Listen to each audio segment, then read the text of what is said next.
Hey everyone, this is a question typically found on the AP exam where you're looking for the derivative given a table. So it says that Joanna jogs along a straight path where t is between 0 and 40. Joanna's velocity is given by a differentiable function. Once I see the word differentiable, that means that the derivative exists everywhere in this interval. I also know that if it's differentiable, then it must be continuous. Remember, differentiability implies continuity, but the reverse is not true necessarily. All right, so we're going to use the data in the table to estimate v prime of 16. So here's our notation for looking for the derivative, which I know exists on this interval because they tell me it's differentiable. And we need to estimate it. It's asking us to estimate. We don't have a function, so I can't use one of my derivative rules to find it.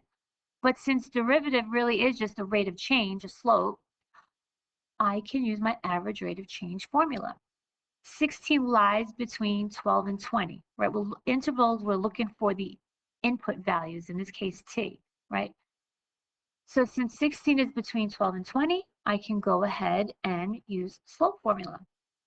y2 minus y1 all over x2 minus x1. This one's easy enough to simplify.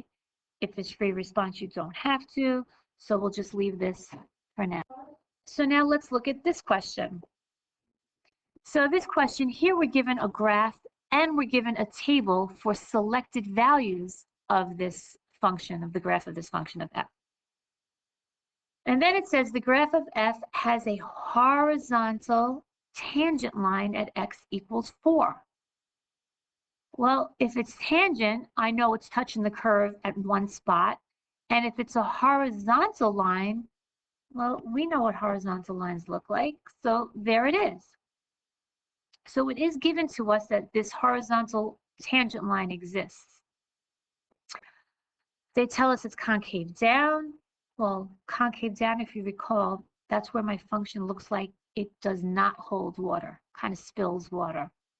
So from 0 to 6 is concave down, and it is linear for x is greater than or equal to 6. And we can see that it looks linear here, looks like a line.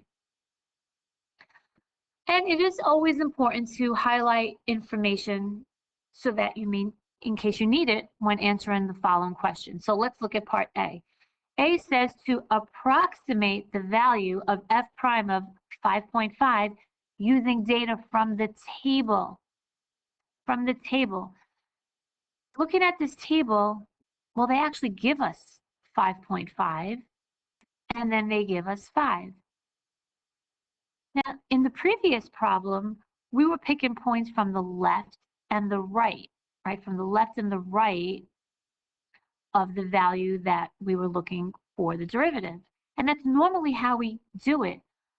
But if you notice, and we could see it in the table as well, if we look at these values, right, at 5, it's 3.455, then 3.244, and then it jumps all the way to 1.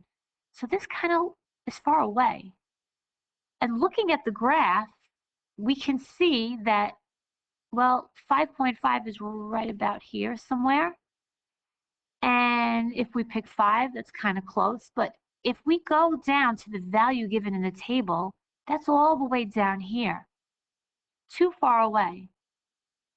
I guess if we wanted to approximate this derivative, it might be a good idea to use this point here at 6.3. And then use the value of 5. But because it says data from the table, we can't use this whole because this value of 6.3 is not on the table. And so we have no choice but to use these 2 points here. We'll use the actual point of 5.5 with 5. Because at least now we're using values that are still kind of close, right? Still kind of close if we were to pick a point just to the right of it. And we're close enough, and we have to use the table. So those are the 2 values we will use to calculate the derivative. And so again, we'll do change of y over the change in x. And if we do not have a calculator, you can leave it just like this. If you have a calculator, then yes, you want to reduce it and round 3 places.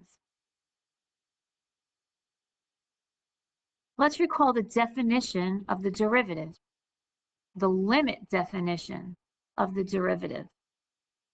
So here it is. We define f prime of x to equal the limit as h approaches 0 of f of x plus h minus f of x over h. So really, let's think about what we're doing here. Normally, if I have this curve and I'm looking for the average rate of change, let's just say between these two pink dots, that's really just finding the slope of this here secant line. And so I would just plug in my slope formula, right? Let's just call this now. I know this point is 0, -4, but 0 is my x value, and f of 0 is -4, so that's f of x.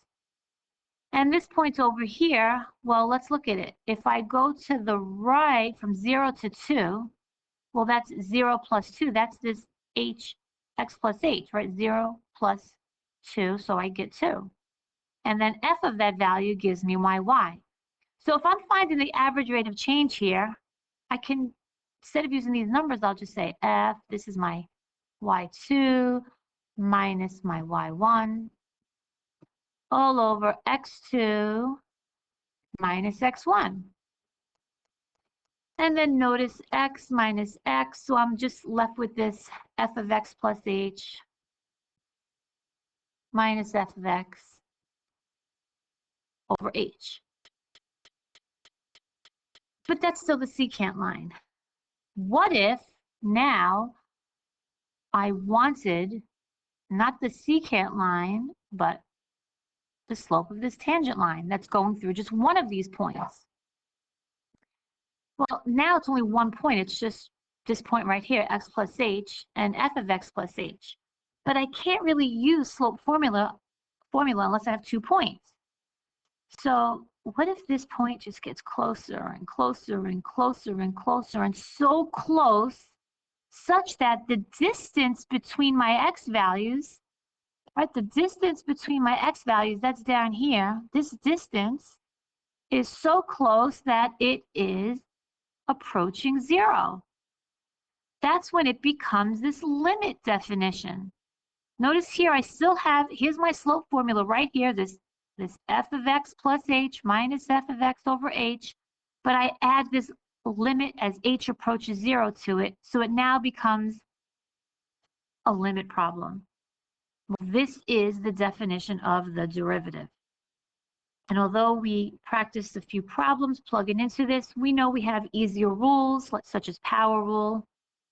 But it's important for us to recognize this definition for problems such as this. This is more typical of what you would see on an AP exam. So it's the same problem, but it's part B. And it's asking, is there a value of x where x is between 0 and 6? So again, we're in this interval from 0 to 6, such that, look what's here. Well, that's just a fancy way of asking you f for f prime of x, for the derivative. They want to know when, or is there a point where this derivative equals 0? Is there a point? Well, looking at our graph, well, it kind of looks like it here, right? It appears to be here, but how do we know for sure? Right here. They tell us that the graph of f has a horizontal tangent line at x equals 4. We know this tangent line exists. It's a horizontal line. And you know the slope of a horizontal line is 0. So we can say yes, because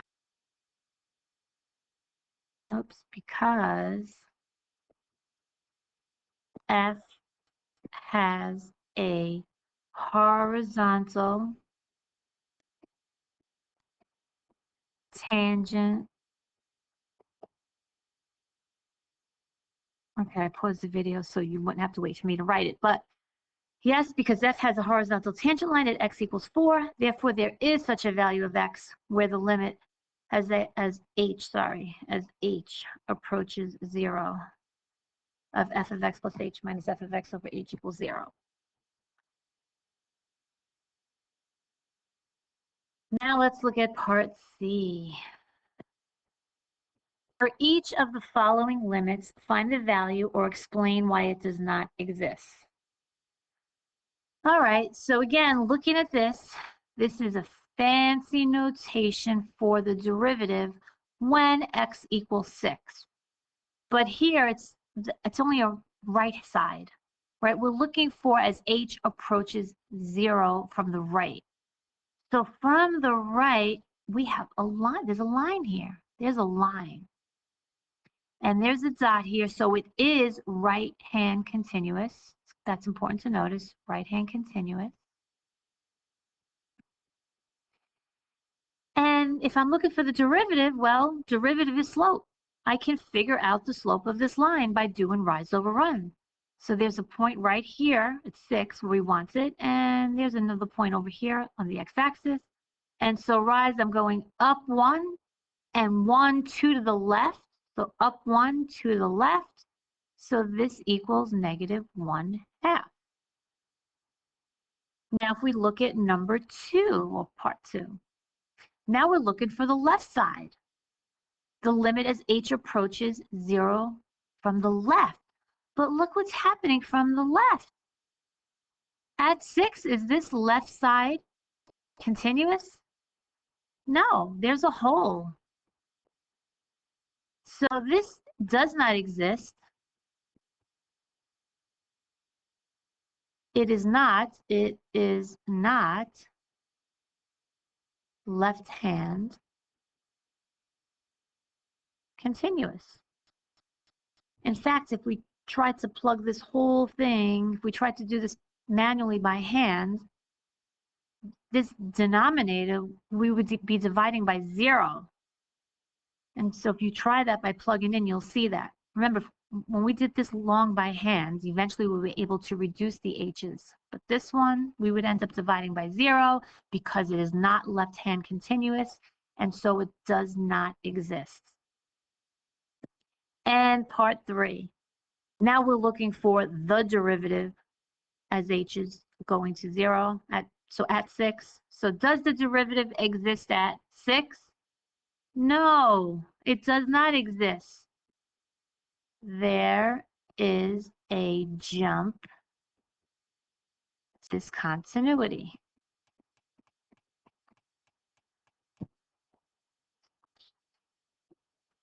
And I think that's it for this problem. Hope this cleared a few things up.